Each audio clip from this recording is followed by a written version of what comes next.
வணக்கம், என் பெயர் ஐஷி. நான் ஃபர்ஸ்ட் ஸ்டாண்டர்ட் படிக்கிறேன். என் அப்பா பெயர் அருண், என் அம்மா பெயர் தமிழரசி. ஹாப்பி மேனேஜ்மெண்ட் இதுலேருந்து ஒரு திருக்குறளை நான் பாட போறேன். அறம் போல்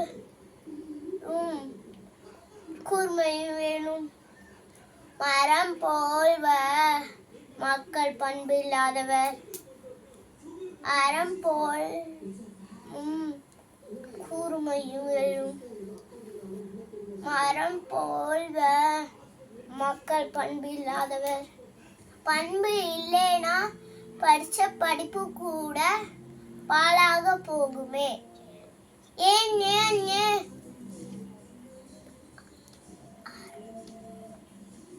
அறம் போலும் கூர்மையும் வேணும், மரம் போல்வ மக்கள் பண்பு இல்லாதவர். அறம் போலும் கூர்மையும் வேணும், மரம் போல்வ மக்கள் பண்பு இல்லாதவர். நன்றி.